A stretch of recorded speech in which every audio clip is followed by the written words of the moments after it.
மெல்ல மெல்ல தந்தை பெரியாருடைய சிறு வெளிச்சத்திற்கு முன் அந்த பார்ப்பன அக்ரஹாரத்து வீடுகளுக்குள்ளாக கருவாட்டு மண்டைகளை இரவானம் வழியாக உள்ளே போட்டார்கள். ஏன்னா இன்னைக்கு வந்து எல்லாமே வந்து ப்ரோபகேண்டாவா மாறுது and propaganda has the power to influence memory. நீ ஒரு பொறுக்கிடா மக்களே. இந்த பிக்சர்ஸ்லாம் பாருங்க. இது வந்து முன்னொரு காலத்தில் நம்மளுடைய தமிழ் சினிமா இப்படி தான் இருந்துச்சு.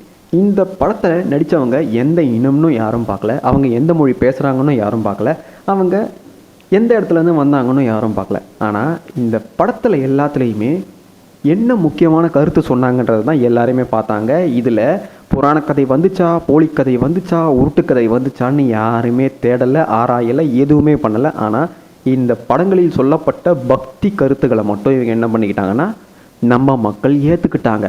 தென்னகத்தில் இருக்க மக்களும் ஏற்றுக்கிட்டாங்க, வடக்கில் இந்த படத்தை டப் பண்ணி பார்த்தவங்களும் அதை அப்படியே ஏற்றுக்கிட்டாங்க. யாருக்குமே இந்த மொழி முரணோ இவங்க இங்கே நடிச்சிட்டாங்க, அவங்க அங்கேருந்து வந்து எப்படி நடிச்சிட்டாங்கன்ற ஒரு பேச்சு அவங்களுக்கு தோணவே இல்லை. இப்படி இருந்த தமிழ் சினிமா இந்த திராவிட அஜெண்டாவால் எந்த அளவுக்கு கேவலமாக மாறி போயிருக்குன்னு பாருங்க. தினேஷ்குமாரையும் இந்த மன்னர் மன்னனையும் மிகப்பெரிய தமிழ் வரலாற்று ஆய்வாளர்கள் அவங்கள போல தமிழ் வரலாறை சொல்ல ஆளே கிடையாது, தமிழ் தேசியத்துடைய பொக்கிஷம்னு இங்கே நிறைய பேர் பேசிகிட்டு இருக்கீங்க இல்லையா? இந்த ரெண்டு பொக்கிஷங்களும் இது வரைக்கும் இப்போ நான் சொன்ன விஷயத்த சொல்லியிருக்காங்களான்னு அவங்க பேசின எல்லா வீடியோவிலையும் நீங்கள் தேடி பார்த்தீங்கன்னா இப்போ நான் சொல்ல போகிற விஷயம் இருக்கவே இருக்காது.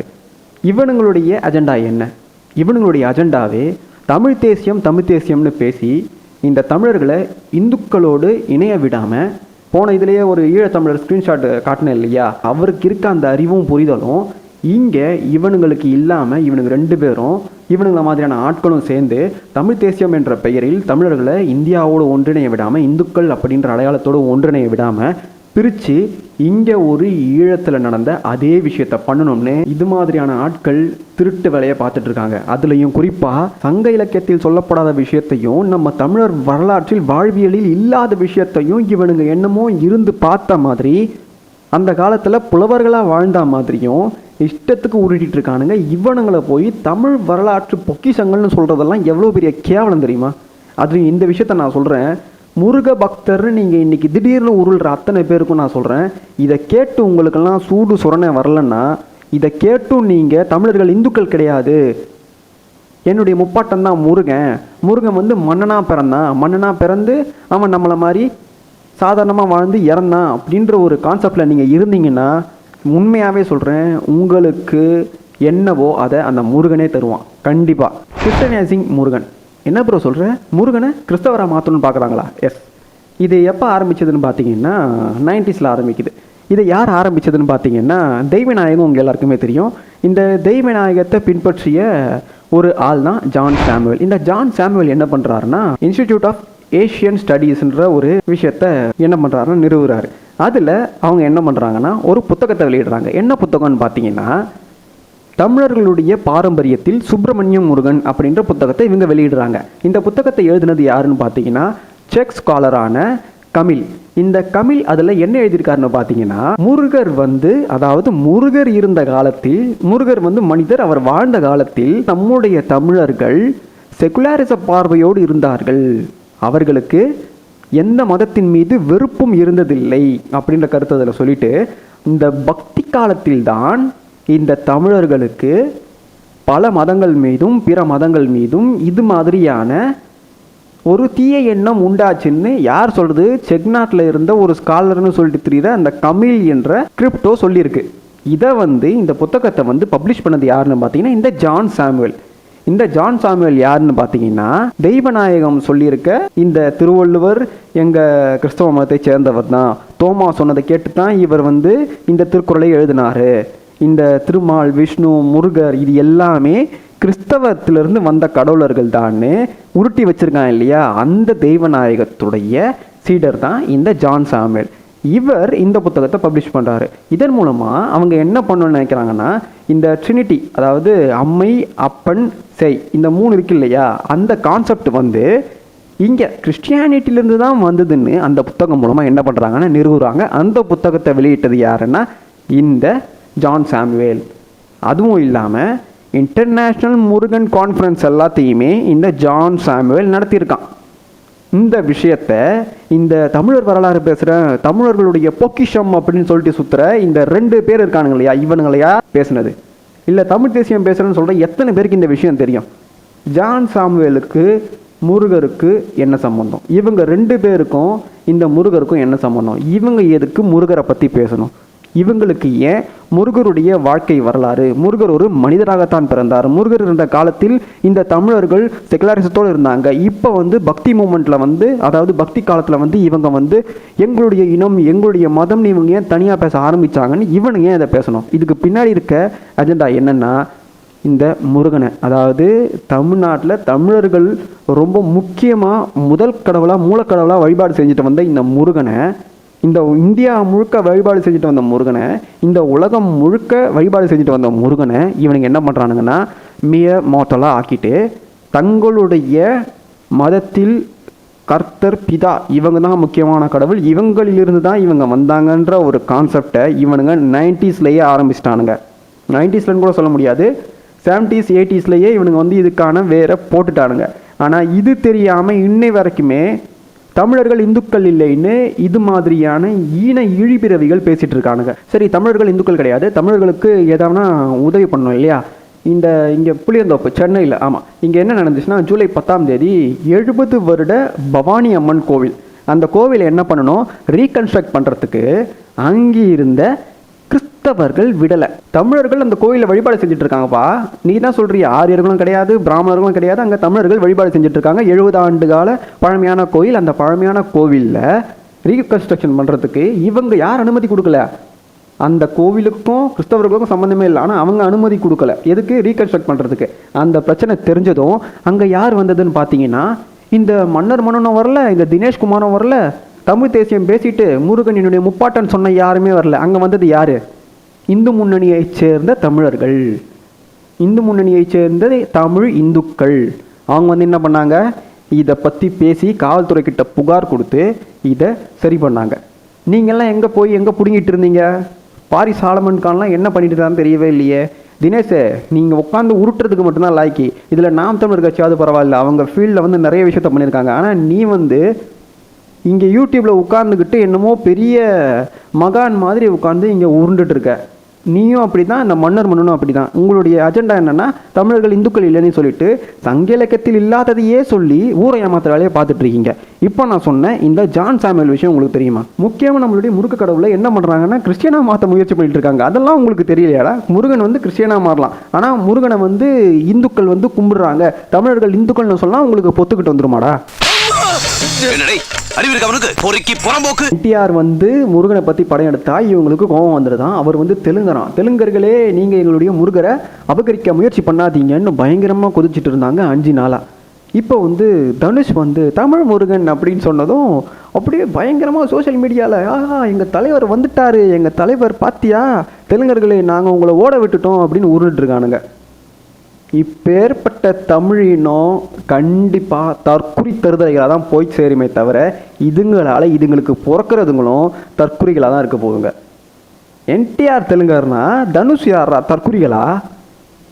இந்த வெற்றிமாறன் யாருன்னு நினைச்சிட்டு இருக்கானுங்கன்னு இவங்களுக்கு தெரியல. வெற்றிமாறன் ஒரு கம்யூனிச தற்குறி. கொஞ்ச நாளைக்கு முன்னாடி தான் என்ன பண்ணான்னா, காசாவில் நடக்குது பாரு மனித படுகொலைன்ட்டு இங்கே உட்காந்து உருண்டுட்டு இருந்தான். ஆனால் இவன் ஈழத்தில் நடந்த படுகொலைக்கு, ஈழத்தில் நடந்த இனப்படுகொலைக்கு இதுவரைக்கும் மே 18ஆம் தேதி எங்கேயுமே மேடையை போட்டு இது மாதிரி பேசி நான் பார்த்ததே கிடையாது. இதில் இவன் தமிழர்களுக்காக தமிழ்கடவுள் முருகனை பற்றி இவன் படம் எடுப்பானா, அதை சிறப்பாக எடுப்பானா. இதில் இவர் மாஸ்டராக, அதனால் இவர் கை வச்சா இந்த படத்தை பயங்கரமாக எடுத்துடுவாருன்னு நேற்று வரைக்கும் என்டிஆரை பிடிச்சி கத்திட்டு இருந்த தெலுங்கர்கள் முருகரை திருடுறாங்கன்னு உருண்டுட்டு இருந்த அதே கோமாளி பைத்தியக்காரனுங்க வெற்றிமாறனுக்கு முட்டு கொடுத்துட்டு இருக்கானுங்க. வெற்றிமாறன் எப்பேற்பட்ட திராவிடிய அஜெண்டாவை பிடிச்ச கம்யூனிஸ்ட பைத்தியக்காரன் உங்களுக்கு தெரியுமாடா? அவனுடைய அப்பா முதற்கொண்டு அவன் திராவிடியன் ஐடியாலஜிலே வந்தவன்டா. அதனால தான்டா இன்னை வரைக்கும் சிறுபான்மையினருக்கு முட்டு கொடுத்துட்டு இருக்கான். இந்து மதம் கிடையாது, ராஜராஜ சோழன் இந்துவே இல்லைன்னு சொன்ன தற்குறி தாண்டா அவன். ராஜராஜ சோழன் இந்துவே இல்லைன்னு சொல்ல தெரிஞ்ச இவனுக்கு மீதி மதக்கடவுளர்கள் இங்கே ஏன் வந்தாங்க, அவங்க வந்து அங்கிருந்து வந்தாங்க, அவங்களுக்கும் இங்கே இருக்க தமிழர்களுக்கும் சம்மந்தமே இல்லைன்னு சொல்ல தெரியாது. ஆனால் இவன் என்ன பேசுவான்னா, சிறுபான்மையினருக்கு முட்டு கொடுத்து இங்கே இருக்க நீங்கள் பண்ணிட்டுருக்கீங்களா அதே அஜெண்டாவை தாண்டா அவன் பண்ண போகிறான், அதுக்கு முட்டு கொடுத்துட்ருக்கீங்க. அவன் எப்பேற்பட்ட பிரிவினைவாதின்னு உங்களுக்கு தெரியுமா? பாரிசால மன்னர் மன்ன இந்த வெற்றிமாறன் இவங்கெல்லாம் ஒரே வகைரா, திராவிடியன் வகைரா. இவனுங்க எல்லாருமே இல்லாத ஆரியம் ஆரியம்னு பேசி பிரிவினையை உண்டு பண்ணி இவனுங்க கல்லா கட்டிட்டு இருக்கானுங்க. அந்த வேலையை வெற்றிமாறன் திரைப்படம் மூலமாக பண்ணிட்டு இருக்கான். இவனுங்க 2 பேரும் யூடியூப் மூலமாக உட்காந்து பண்ணிட்டு இருக்காங்க. இந்த விஷயம் தெரியாமல் வெற்றிமாறன் அருமையாக இந்த திரைப்படத்தை எடுப்பாராம். அதில் நடிக்கிறது யாரு? தனுஷ். தனுஷ் எந்த இனம்? தெலுங்கினம். எப்படி என்டிஆர் தெலுங்கரான் அபகரிக்கிறாராம் முருகரை. தனுஷ் வந்து தெலுங்கராகவே இருந்து தமிழ்க்கடவுள் முருகனுக்காக இவர் வந்து என்ன பண்ணுவாராம், பாடுபடுவாராம். இந்த படத்தை இயக்குறவர் யாரு? திராவிட ஐடியாலஜியில் வந்த சிறுபான்மையினருக்கு முட்டு கொடுக்குறவன். இந்த படத்தில் நடிக்கிறது யாரு? தெலுங்கினத்தை சேர்ந்த தனுஷ். இந்த படத்துடைய கதை யார் எழுதுனதுலேருந்து எடுத்திருக்காங்க? அறிவுமதின்ற ஒருத்தனுடைய புத்தகத்திலிருந்து எடுத்திருக்காங்க. அந்த அறிவுமதி யார்? டிராவிட ஸ்டாக். எது? திராவிட முருகன். அந்த புத்தகத்தை ஓப்பன் பண்ணிங்கனாலே கிளியராக இருக்குது. முருகன் வந்து திராவிட முருகனா. நான் 2020 இந்த புத்தகத்தை படிச்சுட்டேன். ஓப்பன் பண்ண ஒரு 2-3 பேஜுக்கெல்லாம் திராவிட முருகன் வந்ததுமே சிரிப்பு வந்துடுச்சு எனக்கு. அப்போவே தெரிஞ்சு போச்சு இதெல்லாம் கிளியர் கட் இழிபிறவி தான் இது மாதிரி எழுத முடியும்னு. திராவிட முருகன்னு சொல்லும் போது உங்களுக்கு சந்தோஷமாக இருக்காடா? எனக்கு இதுக்கு மட்டும் பதில் சொல்லுவாடா. அறிவுமதி எழுதின தமிழ் முருகன் வந்து நம்முடைய உண்மையான சங்க இலக்கியத்தை மையப்படுத்தி ஆதாரங்களை மேற்கோள் காட்டி ஆதாரபூர்வமாக முருகனின் உண்மையான வரலாறை சொல்ல போகுதுன்னு எவ்வளவு பேர் சோசியல் மீடியாவில் பேசிகிட்டு இருக்கானுங்கன்றதை பார்த்தாலே உண்மையாக அவ்வளோ வைத்தறிச்சலாக இருக்குது. இவனுங்களுக்கெல்லாம் உண்மையாகவே கடவுள் பக்தின்னா எதுவுமே கிடையாது, ஆன்மீகம்னாலே ஒரு கூந்தலும் தெரியாது இவனுங்களுக்கு. இந்த அறிவுமதி எழுதின அந்த புத்தகத்தில் மேற்கோள் காட்டப்பட்ட எல்லா சங்க பாடல்களும் எதை விளக்குதுன்னு இங்கே இருக்க எவங்கிட்டையாவது கேட்டால் ஒருத்தனுக்கு பதில் சொல்ல தெரியாது. அந்த பாடல்கள் எல்லாம் எதை விளக்குதுன்னு பார்த்தீங்கன்னா, முருகன் எப்படி அசுரர்களோடு போரிட்டு வென்றாரோ அந்த தன்மையை இந்த தமிழ் மன்னர்களும் கொண்டுள்ளனர். அதாவது ஒவ்வொரு தமிழ் மன்னனும் போரில் ஜெயிக்கும் போது எப்படி இருந்தானோ, எப்படி அவனுடைய வாள் வீசப்பட்டது, எப்படி அவன் தன்னுடைய வேலை வீசுவான், இது எல்லாமே முருகனுடைய சீற்றத்தோடு முருகனுடைய ஆற்றலோடு ஒத்து போகுதுன்றதை காட்டவே அவங்க என்ன பண்ணியிருக்காங்கன்னா, முருகனோடு இந்த பாடல்களை ஒப்பிட்டு இந்த அரசர்களை பெரிய அளவில் என்னவா உயர்த்தி ப்ரொஜெக்ட் பண்ணியிருக்காங்கன்னு பார்த்தீங்கன்னா, முருகன் அளவுக்கு இவங்க ஆக்ரோஷம் மிக்கவங்க, திறமை மிக்கவங்கன்னு காட்டவே இந்த பாடல்களை எழுதியிருக்காங்க. ஆனால் இந்த அறிவுகட்ட மதி என்ன எழுதி வச்சிருக்காருன்னா, இந்த பாடல்களை எடுத்து வச்சு முருகர் தான் இது, எப்படி மன்னர்களை உயர்த்தி காட்ட புலவர்கள் முருகனோடு ஒப்பிட்டு அவங்களுடைய வீரத்தை இது மாதிரி பறைசாற்றியிருக்காங்க. ஆனால் அது கூட புரிஞ்சுக்க தெரியாத இந்த அறிவுகட்ட மதி முருகன் தான் போரிட்டான், அதனால முருகன் மனுஷன்தான், முருகன் யானை மேலே வந்தான், முருகன் சிங்கத்து மேலே வந்தான், முருகன் வேலை தூக்கிட்டு வந்து பக்கத்து நாட்டில் இருந்த இந்த வம்ப வடுகர்களை ஜெயிச்சான்னு கூட சொல்லுவாங்க போல இருக்கு. இவனுங்கெல்லாம் எப்பேற்பட்ட திருவிழா பண்ணிட்டு இருக்கீங்க, அதுலேயும் முருகருடைய லைஃப் வச்சு. ஆக்சுவலி இதில் என்ன ஒரு விளையாட்டுனா, இவனுங்க முருகர் வேலை எடுத்து தான் ஜெயிச்சாங்க திமுக காரங்க, அந்த முருகன் வேளால் தான் தோத்தாங்க. அதே மாதிரி தாவேக்காவும் இந்த வேலை வச்சு தான் மேலே வந்திருக்கு. இந்த தாவேக்கா ஆட்சியிலையும் இப்போது முருகரை வச்சு இந்த சம்பவம் நடந்துகிட்ருக்கு. அதே மாதிரி என்ன நடக்கும்ன்றத நீங்களே கண்கூட பார்க்க போகிறீங்க. இந்த விஷயத்தில் இந்த அறிவுகட்ட மதி அந்த புத்தகத்தில் எழுதினது அத்தனையுமே பொய், புரட்டு. அதாவது கிருபானந்த வாரியர், அருணகிரிநாதர், வள்ளலார், சித்தர்கள் இவங்க எல்லாருமே வேற்றுமொழிக்காரர்கள். இவங்க யாருக்குமே ஆன்மீகனா என்னன்னு தெரியாது, முருகன்னா என்னன்னு தெரியாது, பக்தினா என்னன்னு தெரியாது. ஆனால் தனுஷ் வந்து தமிழர், வெற்றிமாறன் வந்து நம்ம தமிழினத்தை காக்க வந்தவர், அறிவுகட்ட மதி வந்து நம்ம முருகருடைய அசிஸ்டண்ட்டாக இருந்தவர். அதனால் இவங்க இந்த படத்தின் மூலமாக நம்ம தமிழ் முருகரை காப்பாற்றிடுவாங்க. இதை நீங்கள் நம்பியே ஆகணும். சரி, இந்த அறிவுகட்ட மதி அந்த புத்தகத்தில் என்ன சொல்ல வரான்றதை நாம் தெளிவாக பார்த்துருவோமா? புத்தகத்துடைய ஆரம்பத்திலேயே முருகர் வந்து எந்தவித மத அடையாளத்தோடும் இணைக்கப்படக்கூடாத கடவுளாக. எப்படி முருகரை வந்து இனக்கடவுளாக பார்க்கலாமா, மதக்கடவுளாக பார்க்க முடியாதா? ஆனால் மீதி எல்லா கடவுளர்களையும் நாம் மதக்கடவுளர்களாக பார்க்கலாமா? இதிலிருந்தே தெரிஞ்சுக்கோங்க ஏன் இவங்க முருகர் மேலே மட்டும் இந்த கையை வைக்கணும். இங்கே இருக்க நிறைய பேர் சைவம் பேசுகிற அத்தனை பேருக்குமே தெரியாத விஷயம் என்னென்னா, முருகன் தான் தமிழர்களுடைய மூலக்கடவுள் என்ற விஷயமே இங்கே நிறைய பேருக்கு தெரியல. ஏன்னா முருகனுடைய வழிபாடு நம்மளுடைய வாழ்வியலில் நமக்கே தெரியாமல் பல விஷயங்கள் கலந்துருக்கு. அது தெரியாததால், நமக்கு அந்த வேர் அருந்ததால் நாம் என்ன பண்ணுறோன்னா மதம் மாறிடுறோம். சரி, மதம் மாறி போனதுக்கப்புறம் அங்கே போயிட்டு எதுக்கு இங்கே இருக்க கடவுளை பற்றி நீங்கள் பேசணும் அப்படின்னு யாராவது கேட்டால் அவங்கள சங்கின்னு டார்கெட் பண்ணுங்கள். இதெல்லாம் அவங்களுடைய அஜெண்டா. இப்படித்தான் யாராவது எதிர்த்து பேசினா இப்படித்தான் அவங்கள பண்ணணும், இப்படித்தான் அவங்கள எதிர்த்து பேசி அவங்கள ஆஃப் பண்ணணும், அதுக்கு அந்த இனத்தை சேர்ந்த மக்களையே யூஸ் பண்ணணுன்றது இவங்களுடைய மிஷினரிகளுடைய பக்காவான ஸ்கெட்ச். இவங்க எப்போவுமே அடுத்த 10 வருஷத்துக்குலாம் யோசிக்க மாட்டாங்க. அதுக்கு அடுத்த 150 வருஷம் எப்படி, அதுக்கு அடுத்த 100 வருஷம் வரைக்கும் இவங்களை எப்படி நம்ம கட்டுப்பாட்டுக்குள்ளே வச்சுக்கிறதுன்றதை பற்றி தான் இந்த மிஷினரி கூட்டம் யோசிக்கும். அதில் இவங்க சக்ஸஸ் ஆகிட்டாங்க. அதனுடைய விளைவு தான் இந்த அறிவுகெட்ட மதி மாதிரியான மதம் மாறிய திராவிட கிரிப்டோ அறிவுகெட்டவங்க இந்த மாதிரி எழுதி வச்சுருக்காங்க. முருகன் ஒரு இனக்கடவுளாக பார்க்கலாம். முருகனை மீதி கடவுளர்களை பார்க்குற மாதிரி ஒரு ஆம்னிபோட்டன் பீயிங் மாதிரி பார்க்கக்கூடாது. அதுக்கடுத்து சார் என்ன சொல்கிறாருன்னா, இந்த முருகன் போரிட்டானா, முருகன் அசுரர்களோடு போரிட்டான்னு சொன்னதை இப்போ நான் சொன்னேன் இல்லையா, சங்கப்பாடல்களை எடுத்து வச்சு முருகன் தான் அதில் போர் செஞ்சான் அப்படின்னு மன்னர்களை பற்றி இங்கே உயர்த்தி பேசினதை முருகனோடு கம்பேர் பண்ணி தன்னுடைய அறிவுகட்டத்தனத்தை காட்டினது தான் இந்த அறிவுகட்ட மதியுடைய இந்த புத்தகத்தில் இருக்குது. நீ ஸ்கூலுக்கே போனது இல்லையாடா? வழக்கமாக இங்கே தமிழ் வரலாறு எடுத்து பேசினா இதில் இந்த சைவர்கள் பெரும்பாலும் என்ன சொல்லுவாங்கன்னா, இது ஆரிய புரட்டு, ஆரியர்களுடைய இடைச்சொற்கள், ஆரியர்கள் தான் இதை திருத்தி எழுதிட்டாங்கன்னு இல்லாத ஒரு விஷயத்தை இவங்களே பேசிகிட்டு இருப்பானுங்க. ஏன்னா இவங்களுக்கு அது தெரியாது, உண்மையான வரலாறு என்னன்னு தெரியாததால் இது இடைச்சொற்கள்னு ஊர்ந்துட்டு இருக்கானுங்க. எதெல்லாம் இவங்க அஜெண்டாவுக்கு ஒத்து போகாதோ அது எல்லாமே இடைச்சொற்களில் வந்துடும். அந்த மாதிரி இந்த அறிவுகட்ட மதி என்ன சொல்கிறான்னா, திருமுருகாற்றுப்படையில் இருப்பதெல்லாம் என்னவா, அதாவது பிற்காலத்தில் சேர்க்கப்பட்ட இடைச்சொற்களாம். திருமுருகாற்றுப்படையில் ஒரு சிலது சரியா, ஒரு சிலது இடைச்சொற்களாம். அதே மாதிரி அகநானூறு, புறநானூறு இந்த மாதிரி தமிழ் சங்க இலக்கியங்களில் இருக்கிற எல்லாமே எதெல்லாம் இவங்க அஜெண்டாவுக்கு ஆப்போசிட்டாக இருக்கோ அது எல்லாத்தையுமே இடைச்சொற்கள்ன்ற கான்செப்டை உருவாக்குனதே இந்த திராவிட ஆட்கள் தான். இவனுங்க தான் அதை உருவாக்குனானுங்க. உருவாக்குன மெயின் கேரக்டர்ஸ் இந்த கிரிப்டோ காவாலிகள் தான்.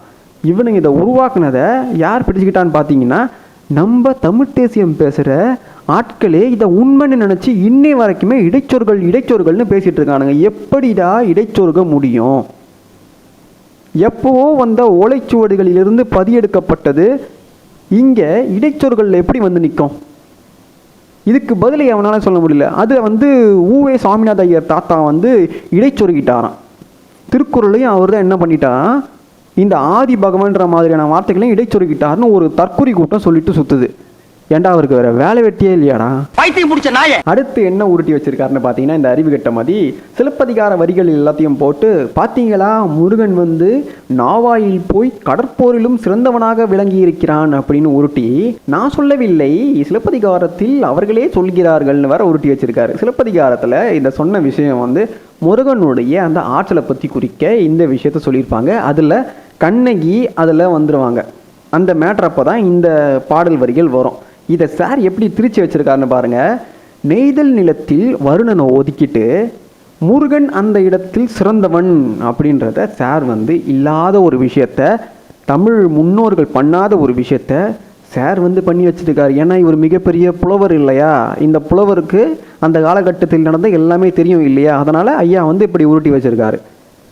ஏற்கனவே முருகன் வீடியோவில் சொல்லியிருப்பேன், எல்லா திணைகளிலும் எல்லா திணைக்கும் தெய்வங்கள் இருந்தாலும் 2 தெய்வங்களை மட்டும் எல்லா திணை மக்களும் என்ன பண்ணாங்கன்னா ரொம்ப அதிகமாக மிக முக்கியத்துவம் கொடுத்து வணங்கினாங்க. அது யாருன்னா கொற்றவை, முருகன். இந்த 2 பேருக்கும் இருக்க சிறப்பே அதுதான் மக்களே. சரி, முருகன் ஒரு மத அடையாளத்தில் வரமாட்டார், அவர் ஒரு இன அடையாளத்தில் வராரு. அவர் ஒரு இனத்துக்கு சேர்ந்தவராக இருந்தால் அவர் ஒரு இனத்துக்கு அரசர் அப்படின்றத இவர் சொல்கிறாரு. சரி, இவர் அரசராக இருந்தால் இவர் எங்கே ஆண்டிருப்பார், எதை ஆண்டிருப்பார் அப்படின்ற கேள்வி வருதான். அந்த கேள்விக்கு இந்த அறிவுகட்ட மதி சொல்கிற பதிலை பாருங்கள். குமரிக்கண்டத்தில் இருந்த குமரிமலையை ஆண்டவர் தான் நம்முடைய முருகர் அப்படின்னு சொல்கிறார். அதாவது குமரிக்கண்டத்தில் பாண்டியர்கள் என்ன பிடுங்கிட்டு இருந்தாங்களா அந்த காலத்தில் நமக்கு கேட்க தோணுது. ஆனாலும் என்ன பண்ணுறது, இவர் சொல்கிற விளக்கத்தைப்படி பார்த்தீங்கன்னா இவர் மேற்கோள் காட்டுற பாடல் எல்லாமே முருகன் குமரிக்கண்டத்தை ஆண்டார்னு சொல்லவே இல்லை. இவர் மேற்கோள் காட்டின பாடல் யாரை பற்றி பேசுதுன்னா உக்கிர பெருவெழுதி பாண்டியனை பற்றி பேசுது. அந்த பாண்டியனை இப்படி புகழ்ந்து பாடினது யாருன்னு பார்த்தீங்கன்னா ஒரு அந்தணர், ஐயர், பார்ப்பனர், பிராமணர். நம்ம தமிழ் அரசர்களுடைய திறமையையும் அவங்களுடைய செயல்பாட்டையும் அவங்களுடைய வீரத்தையும் போற்ற அதை இவங்க முருகரோடு ஒப்புமைப்படுத்தி அதை இது மாதிரி அதிகமாக பாடி வச்சுருப்பாங்க. அந்த விஷயத்தை இந்த அறிவுகெட்ட மதி செலக்டடாக பிக் பண்ணி பார்த்தீங்களா, வேல் எடுத்து எரிந்தது யார்? வேல் எடுத்து எரிந்தது யார்? முருகனா. ஏன்னா முருகன் கையில் மட்டும்தானே வேல் இருக்கும். தமிழர்களுடைய வாழ்வியலில் வேலை யாருமே வச்சுருக்க மாட்டாங்க இல்லையா? அதனால் அந்த பாடல் முருகனை குறிக்கிறது. அதனால் முருகன்னா இந்த பாடலில் இருக்கிறவர். இந்த பாடலில் பாடப்பட்டது புகழப்பட்டது அத்தனையும் முருகனை பற்றி தான். இதில் முருகன் தான் இந்த செயலை செய்தார்னு இல்லாத ஒரு விஷயத்த இங்கே உருட்டி வச்சிருக்காரு இந்த அறிவுமதி. ஆனால் இந்த பாடலில் யாரை பற்றி பாடியிருக்கு? உக்கிர பெருவெழுதி பாண்டியனை பற்றி பாடியிருக்கு.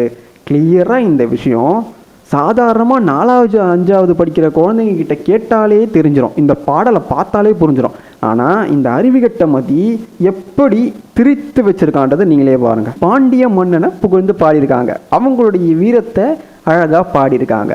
ஆனால் அந்த விஷயத்த இந்த அறிவுகெட்ட மதி முருகரோடு ஒப்பிட்டு முருகர் தான் இங்கே இந்த இடத்தில் வாழ்ந்தார், ஆண்டார், அவர் ஆண்டது இந்த பகுதி தான். அதனால் ஃபைனலாக என்ன சொல்ல வராரு? அவர் ஒரு மனிதன் தான், மனிதனாக இருந்து வீரம் பொருந்தி அரசனாக இருந்து போரில் சிறந்தவனாக இருந்து அவர் தமிழ் மக்களை காத்தார் அப்படின்னு உருட்டி வச்சிருக்காரு. இதிலிருந்தே உங்களுக்கு புரியுதா, முருகன் வந்து சாதாரண மனிதர், இவங்க மதம் மாறின இவங்களுடைய கடவுளர்கள் தான் ஆம்னிபோட்டன்ட் பீயிங்ஸ். கிளியராக இந்த அஜெண்டாவை எப்போ ஆரம்பித்து 1980ஸ்லேயே ஆரம்பித்து கரெக்டாக இங்கே கொண்டு வந்து முடிச்சிருக்கானுங்க பாருங்கள். அதனுடைய நீட்சி தான் இதெல்லாம் இப்போ நடக்கிறதெல்லாம். இது வந்து இப்போது திடீர்னு நடக்குதுன்னு நீங்கள் நினச்சிட்றீங்க, அதெல்லாம் கிடையவே கிடையாது. இவனுங்க ஆரம்பித்தது எப்போயோ பண்ணியிருப்பானுங்க. ஆனால் அதனுடைய முடிவு எப்போ வரும்னா 100-150 வருஷம் கழிச்சு தான் அதனுடைய தீவிரம் இன்னும் அதிகமாகும். அதனுடைய தீவிரம் தான் இப்போ நாம் பார்த்துட்டு இருக்கோம். முருகனை பற்றி நக்கீரனார் பாட்டில் சொல்கிறாரு, எப்படி சொல்லியிருக்காருன்னு பாருங்கள். அவரை பார்க்க வந்து எந்த இனமாக இருந்தாலும் சரி, எந்த மதமாக இருந்தாலும் சரி, எந்த மொழியாக இருந்தாலும் சரி, எங்கே இருந்தாலும் சரி, அவரை வந்து பார்க்குறதுக்கு அத்தனை பேரும் வந்திருந்தாங்களாம். அப்படி பார்த்து சந்தோஷப்பட்டாங்களாம். முருகரும் எந்தவித வேறுபாடும் பாகுபாடும் இல்லாமல் அவங்களுக்கு காட்சி தந்தாராம். மனிதர்களில் எல்லா வகையான குணங்கள் கொண்டவங்களும் வந்தாங்களாம், தேவர்களும் வந்தாங்களாம், அசுரர்களும் வந்தாங்களாம், எல்லாரும் வந்தாங்களாம். எதுக்காக? இவரை வழிபடுவதற்காக மட்டுமே. அதுவும் இல்லாமல் இந்த காட்சி இதெல்லாம் எங்கே நடக்குதான்? ஆவினன்குடியில், அதாவது பழனியில் இதெல்லாம் நடக்குதான். இது நடக்கும்போது இந்த விழாவை யாருடைய தலைமையில் நடத்துகிறாங்கன்னு பார்த்தீங்கன்னா திருமால், பலராமன், இந்திரன், இன்னும் மிகப்பெரிய கடவுளர்களாக இருக்கக்கூடிய எல்லா கடவுளர்களும் இந்த விழாவை இவங்க எடுத்து நடத்துகிறாங்களாம். முருகன் வந்து என்ன பண்ணுறாராம், மக்களை பார்த்துக்கிட்டே அவங்களுக்கு ஆசீர்வாதம் தந்துக்கிட்டே அவர் வந்துட்டு இருக்காராம். இது எல்லாத்தையுமே மக்கள் கண்டு கழிச்சிட்டு இருக்காங்களாம், எந்தவித வேறுபாடுமே இல்லாமன்னு. எவ்வளவு தெளிவாக, எவ்வளவு அழகாக, மிகப்பெரிய ஒரு கடவுள். அதாவது எனக்கு தெரிஞ்சு இந்த டெஸ்கிரிப்ஷனை வேறு எந்த கடவுளுக்காவது காட்டிட முடியுமா? அப்படி யாராவது காட்டிடுங்க, நான் பௌத்த மதத்துக்கு மாறிடுறேன். இப்படி ஒரு டெஸ்கிரிப்ஷனை முருகனுக்கு கொடுத்து அவரை எப்பேற்பட்ட உயர்ந்த நிலையில் நக்கீரர் வச்சுருக்காரு. ஆனால் இப்பேற்பட்ட ஆளை இந்த மன்னன் தினேஷ், இந்த அறிவுகட்ட மதி, திராவிடியன் ஸ்டாக்ஸ் இவங்க எல்லாம் என்ன பண்ணுறாங்க? அவர் சாதாரண போர் வீரர், அப்படி போர் வீரராக இருந்து சண்டை போட்டு கடவுள் நிலையை அடைஞ்சாருன்னு கேவலமான ஒரு திரிபை பண்ணிட்டு இருக்கானுங்க. அதுக்கும் முட்டு கொடுக்குறவங்களுக்கு எல்லாம் இந்த திராவிடியன் ஸ்டாக்ஸுக்கு சங்க இலக்கியங்களும் துளியும் தெரியாது, தமிழ் சொற்களுடைய பொருளும் துளியும் தெரியாது. இஷ்டத்துக்கு இதுங்க ஏதாவது உருட்டிட்டு அதுதான் உண்மைன்னு உருண்டுட்டு தெரியும். அந்த மாதிரியான ஆள் தான் இவரும். அறிவுகட்ட மதி இதில் என்ன பண்ணியிருக்காருன்னா, ஒரு பாடலை மேற்கோள் காட்டி, புறநானூற்று 335வது பாடலை மேற்கோள் காட்டி என்ன பண்ணுறாருன்னா, அதில் நெல்லை போட்டு வழிபடும் மரபு இங்கே கிடையவே கிடையாது. அது வந்து தமிழர்களுக்கு இங்கே அந்நிய மதத்தால், அதாவது என்ன சொல்கிறாருன்னா பிராமணர்களால், ஆரியர்களால் புகுத்தப்பட்ட பழக்கம்னு உருட்டி வச்சிருக்காரு. ஆனால் அந்த பாட்டுடைய பொருள் என்னன்னா, மூதில் குடும்பம்னு ஒன்று இருந்தது. அந்த குடும்பத்துடைய சிறப்பை பற்றி சொல்கிறது தான் இந்த பாடலுடைய பொருளே. அந்த பாடலை இந்த மூதில் குடும்பம் என்பது நம்ம தமிழர்களுடைய மிக முந்தைய முற்காலத்து அரசர்கள் இருந்தப்பவே உருவான ஒரு குடும்பம். அதுலேயும் இவங்க வந்து மரபு ரீதியான போர் குடும்பம். அதனால் அவங்களுக்கு கடவுளுக்கு செய்யும் வழிபாடு முறை கிடையவே கிடையாது. அவங்களுக்கு நடுகள் நட்டு இந்த போரில் நாட்டை பாதுகாத்த ஒருத்தன் இறந்துட்டா அவனுக்கு நடுகள் நட்டு அவனுக்கு கடவுளுக்கு நாம் செய்யக்கூடிய வழிபாடு செய்யும் மரபும் வழக்கமும் இவங்களுக்கு கிடையவே கிடையாது. ஏன்னா நடுகள் வழிபாடு மட்டுமே இவங்களுடைய ஒரே வழிபாடுன்னு இந்த மூதில் மக்களை குறிக்கவே இந்த புறநானூற்று பாடல். ஆனால் இதில் இந்த அறிவுகெட்டமதி என்ன திரிச்சு சொல்லியிருக்கான்னு பாருங்கள். கடவுளே இல்லைன்னு சொல்லியும் இந்த நெல் வழிபாடு என்பதும் இந்த தமிழர்களுக்கு கிடையவே கிடையாது. இது அந்நிய படையெடுப்பை எதிர்க்கவே பயங்கரமாக காட்டத்தோடு எழுதப்பட்ட பாடல்னு எந்தவித விளக்கத்தையும் படிக்காமலேயே தெரிஞ்சே இது மாதிரி கேடுகட்ட வேலையை பார்த்துருக்காரு இந்த அறிவுகெட்ட டி ஸ்டாக்மதி. இந்த பாடலுடைய பொருள் இதுதான் மக்களே. மூதில் குடும்பத்துடைய வாழ்வியல் முறையை இது தெளிவாக விளக்குது. இதுதான் இங்கே நம்ம தமிழ்நாட்டில் நடக்கிற மிகப்பெரிய அரசியலே. இங்கே இந்த சங்க இலக்கிய பாடலையெல்லாம் எடுத்து பார்க்குற அறிவும் படிக்கிற அறிவும் இங்கே இருக்க தமிழர்களுக்கு எப்போவோ போயிடுச்சு, காணாமல் போயிடுச்சு. அதனாலேயே இவனுங்களை மாதிரியான ஆட்கள் சொல்கிறது தான் வரலாறுன்னு நம்புகிற ஆட்கள் இருக்கிறதால இந்த திராவிடியன் ஸ்டாக்ஸ் உண்மையான வடுக ஆரியர்கள் கிளியராக தமிழில் இருக்க சங்க இலக்கியங்களை திரித்து இவனுங்க 70 ஆண்டு காலமாக இஷ்டத்துக்கு உருட்டி வச்சதால தான் இங்கே கடவுளே இல்லை, இந்த பார்ப்பனன் தான் இது எல்லாத்தையும் திரிச்சிட்டான், பிராமணன் தான் இன்னும் நம்மளே ஆண்டுருக்கான்ற அந்த பொய்யை இவங்க ஏற்றுக்கிட்டு இதோ இப்போ சமீபத்தில் என்டிஆர் கூட சண்டை போட்டுட்டு இருந்தாங்க இல்லையா, அந்த மாதிரி அவனுங்க கூட சண்டை போட்டுட்டு அவங்க இனத்தை சேர்ந்த தனுஷ் நடித்தா ஓகேன்னு சொல்கிற அளவுக்கு கிறுக்குத்தனமான இனம் இந்த தமிழினமாக இருக்குன்றத இந்த திராவிடர்கள் நல்லா தெரிஞ்சு வச்சுக்கிட்டு சங்க இலக்கியம் முதற்கொண்டு எல்லாத்தையுமே தெரிஞ்சுக்கிட்டு இவனுக்கு என்ன பண்ணுறானுங்கன்னா திருச்சி நம்ம மக்கள்கிட்ட நம்மளையே சண்டை போட வைக்கிற வேலையை தான் இவனுங்க பார்த்துட்டு இருக்கானுங்க. இந்த விஷயம் இந்த மன்னன் மாதிரியான ஆட்களுக்கும் தெரியலை, இந்த தினேஷுக்கும் தெரியல. ஆனால் இவனுங்க எப்போ என்ன பண்ணுறானுங்கன்னா இவனுங்க பேசுகிறதே இந்த திராவிடத்துக்கு முட்டு கொடுக்குற மாதிரி தான் பேசிட்டு திராவிடத்தை வளர்க்குற வேலையை தான் பார்த்துட்டு இருக்கானுங்க. இந்த அறிவேட்டமதியோடைய ஃபைனல் பாயிண்ட்டே இதுதான் மக்களே. என்ன சொல்கிறான்னா முருகன் மனிதர், அவர் ஒரு போர் வீரர், அவர் போரில் வென்று தமிழ் மக்களை காத்ததால் அவர் கடவுளாக தமிழ் மக்கள் மாற்றிட்டாங்க. அவன் இருந்த காலத்தில் செகுலரிசம் இருந்தது, அவன் இல்லாதப்ப இந்த பிராமணர்கள் பார்ப்பனர்கள் புகுந்து ஆரியர்கள் புகுந்து இங்கே மதத்தை உண்டு பண்ணிட்டாங்க, வர்ணாசிரமத்தை உண்டு பண்ணிட்டாங்க, தமிழர்களுடைய வாழ்வியலே மாற்றிட்டாங்கன்னு இஷ்ட கூந்தலுக்கு உருட்டி வச்சிருக்கிறது தான் இந்த தமிழ் முருகன் என்ற அறிவுகட்ட திராவிட மதி எழுதின புத்தகத்துடைய சாராம்சமே. இவ்வளவு தான். இதை நீங்கள் படித்து பார்த்தீங்கன்னா தயவுசெய்து இவர் மேற்கோள் காட்டியிருக்க பாடல் எல்லாத்தையும் நீங்கள் விளக்கத்தோடு படிச்சிங்கன்னா உங்களுக்கே தெரியும், என்னடா குப்பை எழுதி வச்சுட்டு இதை போய் படமாக எடுக்க ஒரு காம்யூனிச திராவிட ஸ்டாக்கும் ஒரு தெலுங்குரும் இங்கே கை கூடியிருக்காங்களேன்றதை நினச்சி உங்களுக்கு வெறுப்பு தான் வரணும். இதுக்கெல்லாம் நீங்கள் சப்போர்ட் பண்ணீங்கன்னா உங்களை மாதிரி இழிபிறவி இந்த உலகத்திலேயே கிடையாது. திருந்துங்கடா டேய். Until we meet again.